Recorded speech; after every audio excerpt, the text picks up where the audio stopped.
All right. So since people like to argue with my opinion, especially the Senators, I came up with something today, and then I thought, no. I went through and I projected the standings for the NHL. But since I had Ottawa not being anywhere near the playoffs, I decided, not yet. I don't want to open that can of worms until we get closer to the regular season. So I often get asked about, who my favorite of anything is. And I thought, goalies. There's nothing more polarizing in the NHL than goalies. You ask a Canucks fan, you're going to have people say Luongo sucks or Luongo was the best goalie we ever had. And both will have reasons why. The ones that say he's the best goalie we've ever had will have well-reasoned, rational explanations. The one who say he sucks will be stupid. And that's the difference. And I respect both sides. And no matter how wrong they are, the people who say Luongo sucks will just stick with that. It had to be brutal being a goaltender, knowing that if you have an off night, your team's not going to bail you out. And now he's going through that in Florida, too. So hopefully they've got a team in front of him now that can bail him out when he has a bad game. Corey Crawford would like to let you guys know that it's pretty nice to have a team that can bail you out when you have a bad game. I think Dallas would do that for Leighton and Niemi, but their games are brutal. All right, so what I came up with was a list of my 10 favorite goalies that I've seen. So this is not all time, okay? And a list of 15, the 15 greatest goalies I think I've ever seen play hockey in my era. Again, this is not all time, so I don't want to see, where's Terry Sawchuk? I wasn't born when he was playing, so I'm not that old. Because what's funny is my favorite goalies don't match up with the best goalies at all. And grading the best goalies is tough. Because how do you rate a goalie who never won a Stanley Cup and say, okay, he's better than this guy that won a bunch? So I had to kind of eat crow a little bit and admit that some guys stand higher than I would probably put them, other than the fact that they won championships regularly. Okay, my 10 favorite goalies. Number 10 is James Reimer. Seriously, not kidding, not trolling. James Reimer, all he's done since he came in as a rookie is play his best. He is not a Vezina winner. He's not going to be confused for a Vezina winner, as far as I can tell. Maybe Florida will be some great, wonderful elixir for his career, and he'll look fantastic. He looked good in limited starts with San Jose. I think it was really blown out of proportion. It was limited starts. And when a goalie's with a new team, he can put up really good stats, and then they fall apart again once that division gets used to him and gets a book on him.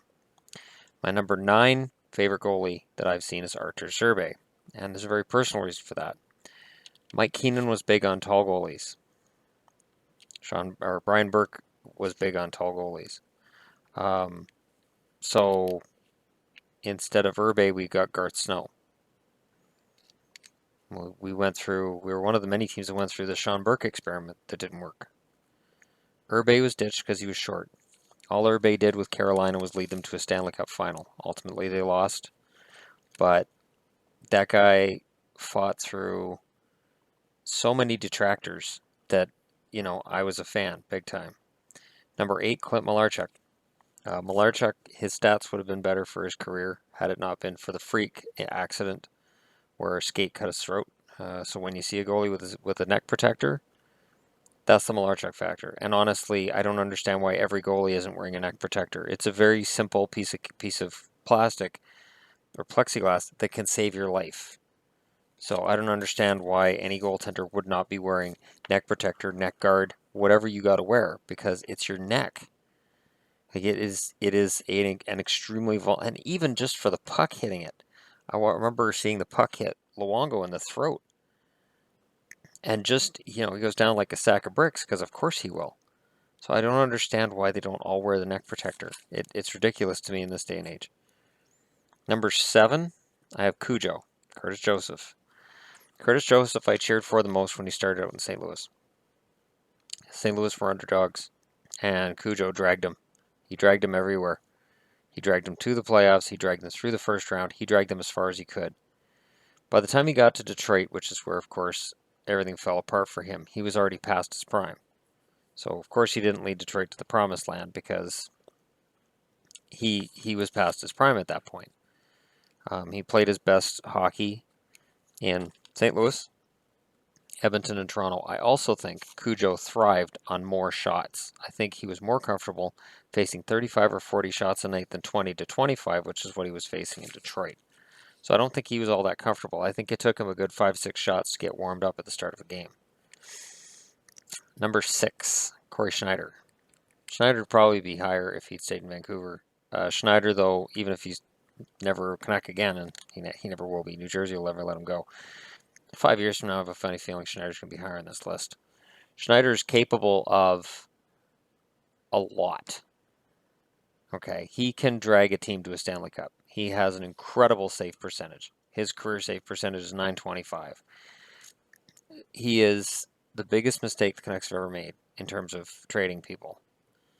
And I put that up with Cam Neely. I think Cory Schneider is the biggest mistake the Canucks have ever made. You have a goalie like that, you lock him up forever, and if Lou's got to go, he's got to go, because Schneider's the future.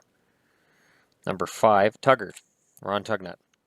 I've stated in many videos before that Tugnutt was on losing teams where any other goalie would just give up. I mentioned in the video I did earlier today, goalies just giving up, just going, my team is shit, so I don't care. Tugnutt never did that. And I remember the 73 save performance in a 3-3 tie with the Boston Bruins. And at the end of the game, that was Quebec Nordiques, at the end of the game, the Boston faithful gave a standing ovation to Ron Tugnutt. He was the number 1 star of the game. And I can't think of another time where the number 1 star of the visiting team has been cheered so resoundingly by Boston Bruins fans. After that game, if the Quebec Nordiques had traded Tugnutt to Boston, he would have been the most popular Bruin on the team for at least 2 or 3 months. And that's when we had Neely and Bourque. It was a clinic watching him in that game. It was insane. Number 4, Tuukka Rask. Yeah, got my Bruins hat on, Bruins jersey. I love yelling Tuukka Tuukka every time he makes a big save. It's just, to me, just Tuukka, it sounds like some kind of a Caribbean bird. How was your day? It was great. I saw 10 Tuukka Tuukkas. Really? Yeah, there were 10 of them. They were all hanging out in the trees. It was awesome. Just palm trees full of Tuukka Tuukkas. Really? And they had the orange feathers? Oh, I love them with the orange feathers, yeah. A couple of them had the green foliage too, though. Really? I love the foliage, which is plants. I don't care. Number 3, Kirk McLean. Kirk, Captain Kirk as he was known, when he was on his game, and there was about a 3 or 4 year period where he was one of the best in the league. Probably should have had a Vezina somewhere in there. There's a bias against the Western Conference teams when it comes to, and I mean like, down the coast, like LA, San Jose, Anaheim, Vancouver. Because the games start late, you can have a fantastic season, but the East Coast's already in bed. So, I watched Martin Brodeur get Vezina trophies when, yeah, he was good, but I knew there was West Coast goalies that were better. And sometimes guys get awards because of who they are, more than because they necessarily have been the best that year. I know that happened with Nicholas Lidstrom, too. There were a couple of years where he won a Norris Trophy. Probably wasn't the best defenseman in the entire NHL that year, but he was the one that the voters had seen the most of. And he was great. It's just every now and then there'd be a guy on the West Coast who was probably better. Now, above Kirk McLean, number 2 is Andy Mogh. Again, I got my Boston hat, Boston jersey. And number 1 is Lou. To the surprise of no one, Luongo's my favorite goalie that I've ever seen. I have never wavered in my support for Lou when Chicago bombed him. And Canucks fans everywhere were, bitching about him, and I can't believe we're paying so much money. I never once said we're overpaying Luongo. I never once said, oh, this guy's a bum, because I looked at his overall stats. His overall stats were very good. The problem was, if he had a bad start to the game, the whole Canucks, you could just see them all go, oh, fuck it, Lou's done. We're done. And again, I've watched Chicago, and this is part of the reason I started cheering for Chicago last year. Corey Crawford would have a bad start. And you'd watch. And guys like Kane and Taves go, all right, well, Corey doesn't have it tonight, so we're going to go out and we're going to score enough to win it. And they did. And it's a huge difference between A and B there. But the thing is, the fan isn't going to remember Corey Crawford had a shit game because he won. But they're going to remember Lou because Lou had a bad game. Doesn't matter that his team didn't score a goal. It doesn't matter that the shots were, 40 to 18.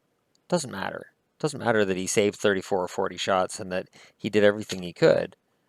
All they see is that 6 on his back. He got 6 goals allowed. And where those shots were from and who took them. If you're giving Jonathan Taves prime shots from between the hash marks, yeah, he's probably going to score. You're probably going to lose. And that's what happened with Lou a lot. And unfortunately, Florida looks to be the same. Just once before he retires, I would like to see Lou play with the Stanley Cup winner, if only to shut Canucks fans up. So, all right, on to my 15 greatest goalies I've ever seen. I don't like a lot of these guys. Honorable mentions, Corey Crawford. If he wins another cup, he definitely goes into the top 15 for me. Ron Hextall, John Van Beesbrook. It was tough not to have Van Beesbrook on this list. And Tom Barrasso. I didn't like Barrasso's personality, but damn good goalie. And also honorable mention to Sean Burke. Same thing, not a fan of his personality.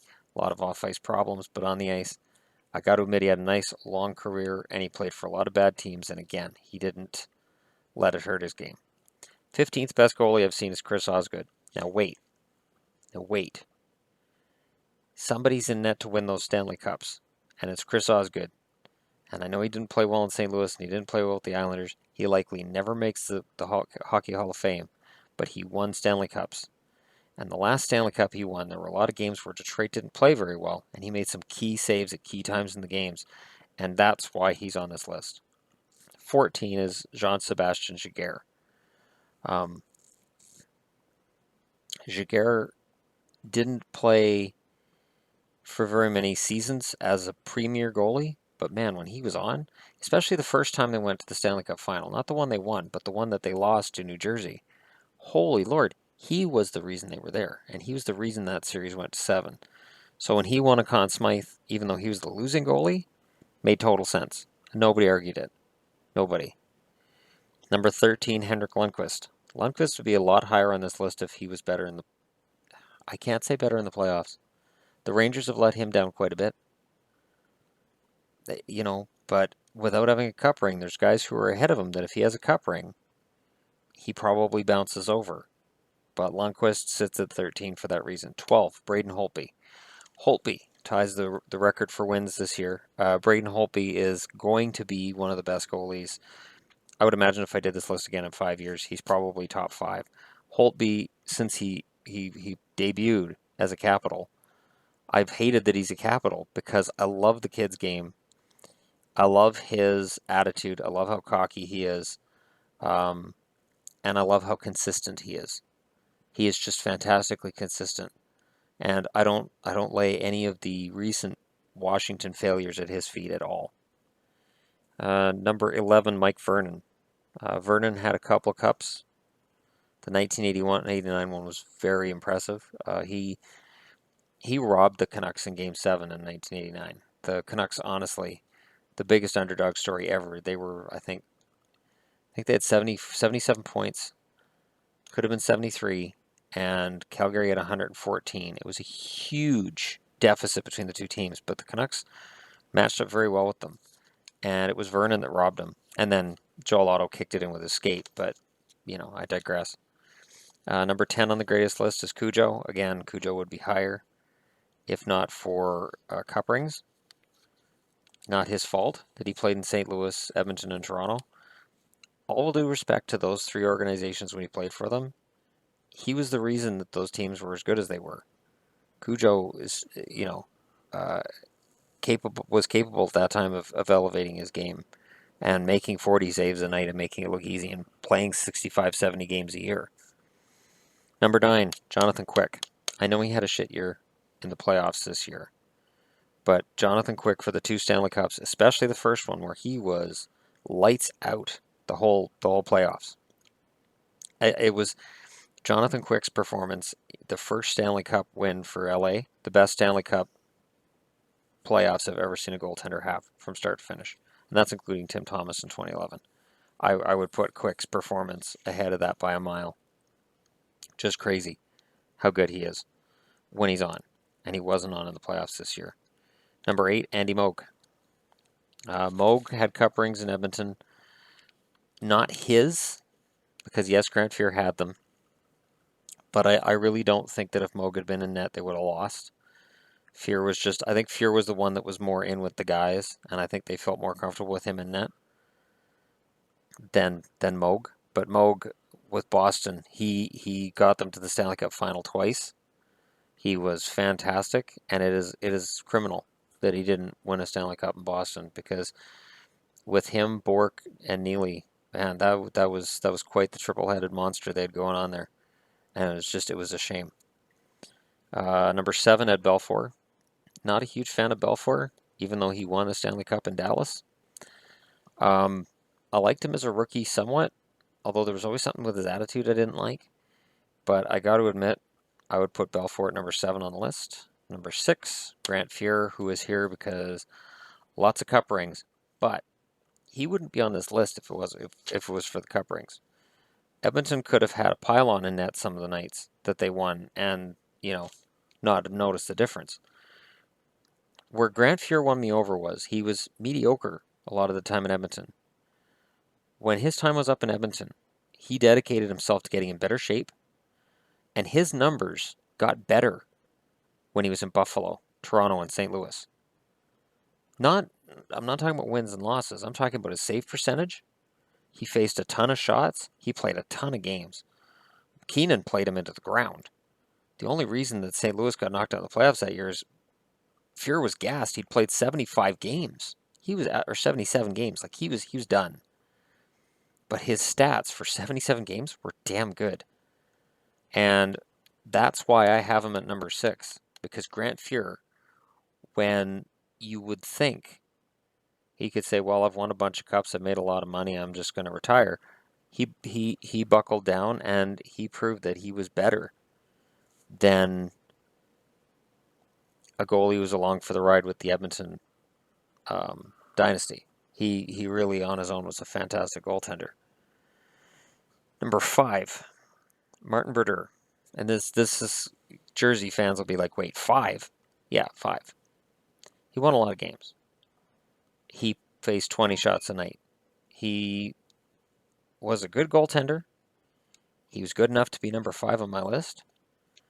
But I never really saw him face adversity until late in his career in terms of playing on a team that wasn't good. Lou Lamoriello always had a defense that was preventing shots from getting through. Jacques Lemaire had a system that prevented shots from getting through. The first time they won the Stanley Cup in 1995, it was the most boring hockey I'd ever watched in my entire life. I kept forgetting the game was on, even. I would start watching and then forget the game was on, and then at the end it was like, oh, shutout for Brodeur, and I'm like, well, he faced, 15 shots? So, Brodeur's the number 1 winner for, overall wins and shutouts, and everything looks great with Brodeur, but the underlying numbers don't bear it out. And I know there's a website for Martin Brodeur's not the greatest goalie in the game, and it just tears him to shreds. I'm not doing that. I'm still saying he's number 5, but he is not one of the top 4. Number 4, I have Billy Smith. Billy Smith intimidated the shit out of people. You went from the 70s, where you had the Broad Street Bullies, and in the 80s, you had an Islanders team that was tough. Really tough. Okay? Whether it was Trottier or Nystrom and even Potvin. I mean, you didn't screw with this team. But the guy in net, he'd come out and take your head off. He didn't tap his teammates on the shoulder and go, that guy ran me. No. He would knock you out. You didn't go near his crease. You would get a 2-hander right on the back of the legs for going near his crease. Before Hextall was Hextall, Billy Smith was Hextall, and Billy Smith did it better. And 4 Stanley Cup rings in a row. And Billy Smith was just lights out at a time when goaltenders weren't what they are now. But Billy Smith was that damn good that I know if Billy Smith was reincarnated now and came up, he would still be a dominant goalie in the NHL.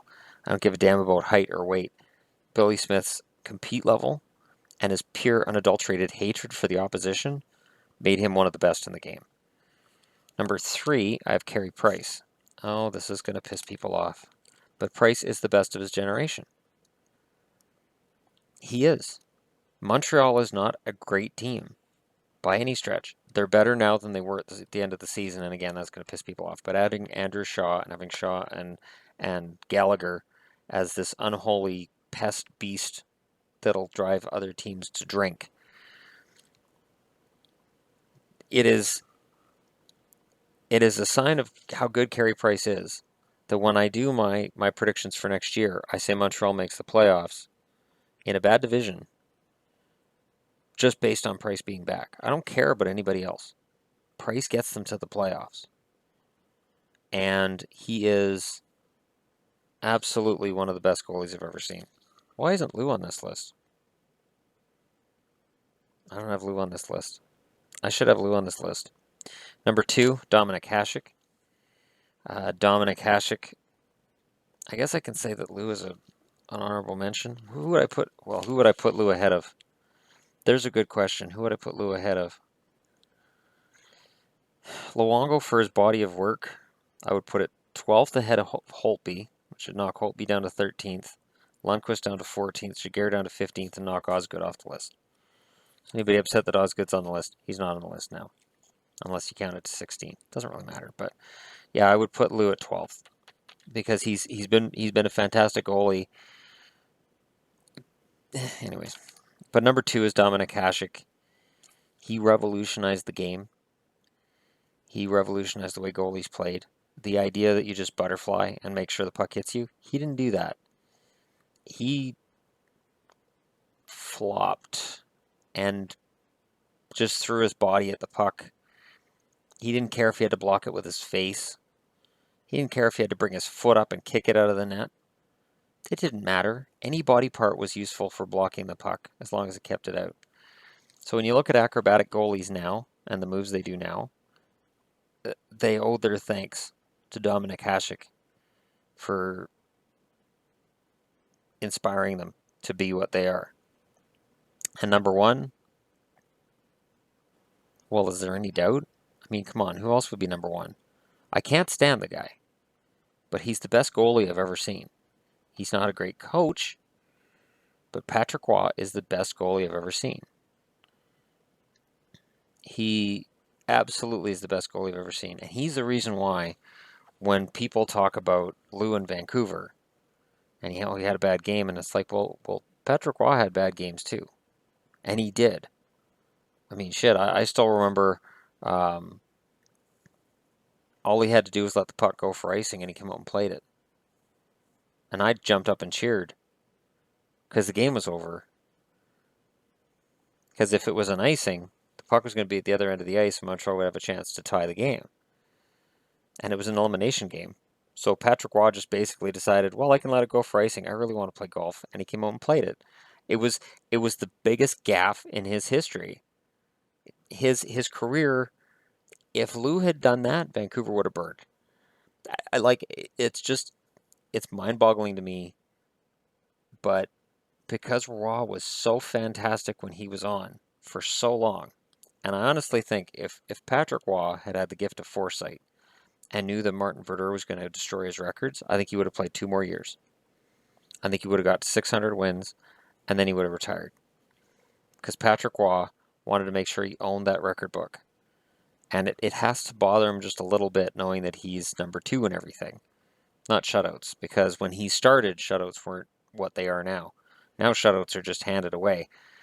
But back in the mid-'80s and early 90s, shutouts were really hard to get. It was a huge accomplishment when a goalie got a shutout. Now it's just standard. And Jonas Enroth got his 3rd shutout of the year. Blah. Yawn. Whereas in the 80s it would have been, Jonas Enroth has 3 shutouts? He leads the NHL. Oh, great. I'm going to make myself look it up. Yeah, well, I've got the book right here. just as a final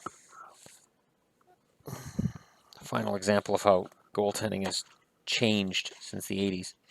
And the game has changed since the 80s. Let's see. Top scorers, leading rookies. Here we are, goaltenders. The best goals against average in the league in 1984-85 was 2.92, which I think right now would easily be the worst, I would think. I think maybe there's one or two teams that were over 3.0. And save percentage, 873 was the team's save percentage. Tom Barrasso had an 885 save percentage. I think he was an all-star too. I think he was one of the first or second team all-stars. But yeah, there's Richard Brodeur with an 855 save percentage. Frank Caprice with an 850 save percentage for the Canucks. And John Garrett. You know John Garrett.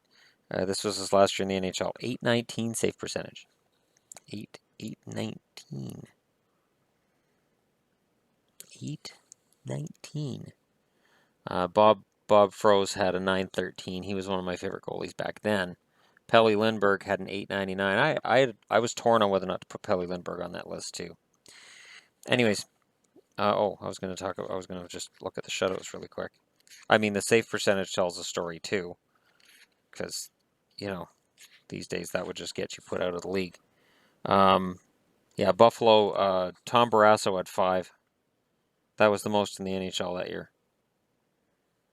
And Pat Riggin had 2. Pelle Lindbergh had 2.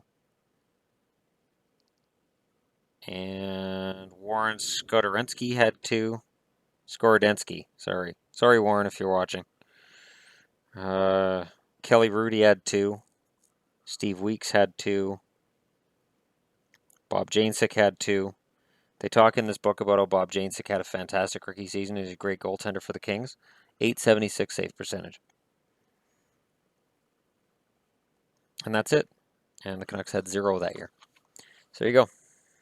Those are the shutout leaders back then compared to now were 10 shutouts. So you got 10 shutouts. It's a good year.